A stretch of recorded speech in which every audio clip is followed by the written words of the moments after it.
बिस्मिल्लाहिर्रहमानिर्रहीम। मैं हूँ आपकी उर्दू की टीचर। खुश आमदीद करते हैं बुकमान पब्लिकेशंस को, और हम आपके लिए लाए हैं अल्फ़ा सीरीज़ की अबाबिल उर्दू बराए जमात दोम। अस्सलाम वालेकुम, कैसे हैं मेरे जमात दोम के तालिब इल्म। उम्मीद करती हूँ कि आप सब अच्छे और सेहतमंद होंगे। तो चलिए आज के दिन का आगाज़ करते हैं अपना सबक नंबर 12 पढ़कर, जो कि है इखलाक बड़ी दौलत है। तो चलिए सबसे पहले, जैसा कि आप जानते हैं, हम हासिलात ताल्लुम पढ़ेंगे। इस सबक की तदरीस के बाद आप इस काबिल हो जाएंगे कि अल्फाज सुनकर उर्दू के हरूफ, अरकान की आवाज़ों और तलफ़्फ़ुज़ का सही इदराक कर सकें। अपने दर्जे के मुताबिक सादा कहानी पढ़कर तफ़हीमी सवालात के दुरुस्त जवाबात दे सकें, अपने स्कूल का पता लिख सकें, ज़माने में फ़र्क समझ सकें और तब्दील कर सकें, नापसंदीदा हरकत, तरगीब, इशारा या लालच वगैरह के बारे में वालिदैन और उस्ताज़ा को बिला झिझक बता सकें। क्या आप जानते हैं, अमीर या गरीब नहीं बल्कि अच्छा दोस्त अच्छे इखलाक का मालिक होता है। अच्छा दोस्त वो होता है जो मुश्किल वक्त में काम आए। तो आइए अब पढ़ते हैं अपने खास अल्फाजों को। ज़हीन, सिलाई कढ़ाई, ग्राउंड, तंदुरुस्ती, इखलाक, उदास।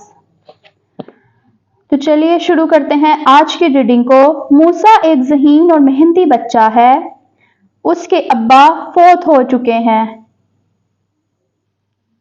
अम्मी मोहल्ले के बच्चों को कुरान मजीद पढ़ा के और सिलाई कढ़ाई करके घर का खर्च उठाती हैं।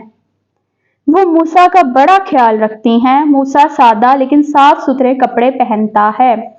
मूसा बहुत अच्छा बच्चा है, सच बोलता है और सबकी इज्जत करता है। अच्छे इखलाक की वजह से सब उसकी तारीफ करते हैं। एक दिन स्कूल में वक्फे के दौरान में बच्चे क्रिकेट खेल रहे थे। मूसा का जी चाहा कि वो भी उनके साथ खेले। वो भागा भागा ग्राउंड में पहुंचा और बोला, मैं भी खेलूंगा। उमर फौरन बोला, हम तुम्हें अपने साथ नहीं खिलाएंगे, तुम्हारे पास तो अपना बल्ला भी नहीं। मूसा बेचारा उदास हो गया। मास्टर साहिब वहां से गुजर रहे थे। उन्होंने उमर की बात सुन ली। उन्होंने पूछा, उमर तुम मूसा को अपने साथ क्यों नहीं खिलाते? इसलिए कि वो गरीब घराने का फर्द है, वो अपना बल्ला भी नहीं खरीद सकता। यही बात है ना? उमर खामोश खड़ा था। उस्ताद साहिब बोले, रुपया पैसा ही सब कुछ नहीं होता, उससे हर चीज नहीं खरीदी जा सकती। तंदुरुस्ती पैसे से नहीं मिलती। देखो मूसा गरीब घर का बच्चा है, लेकिन अल्लाह ने उसको कितनी अच्छी सेहत दी है। ये तुम सबसे तंदुरुस्त है। सेहत रुपए पैसे से बढ़कर है, लेकिन इखलाक सबसे बड़ी दौलत है। जो औरों की इज्जत करते हैं, उनके काम आते हैं, सब उनसे मोहब्बत करते हैं और उनकी इज्जत करते हैं। क्या सच्ची मोहब्बत और इज्जत पैसों से खरीदी जा सकती है? बच्चों, अल्लाह ताला दौलत इसलिए देता है कि उसे ज़रूरतमंदों पर भी खर्च किया जाए।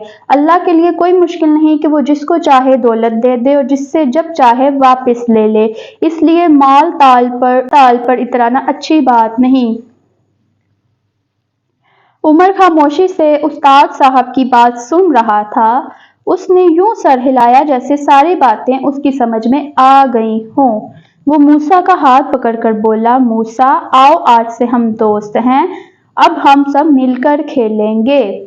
जी तो मेरे प्यारे बच्चों, ये था हमारा आज का सबक। उम्मीद करती हूँ कि आपको इसके अल्फाज बआसानी समझ आए होंगे। और इस सबक से जो हमने एक सबक सीखा है वो ये है कि हमें कभी भी दूसरों को अपने से कमतर नहीं समझना चाहिए। हमेशा किसी को पैसों में तोल कर नहीं रखना चाहिए, उसका इखलाक देखना चाहिए, क्योंकि इखलाक सबसे बड़ी दौलत है। ये था हमारा आज का सबक, और इस सबक का नाम था इखलाक बड़ी दौलत है। तो चलिए मिलते हैं अगले वीडियो में। अल्लाह हाफिज।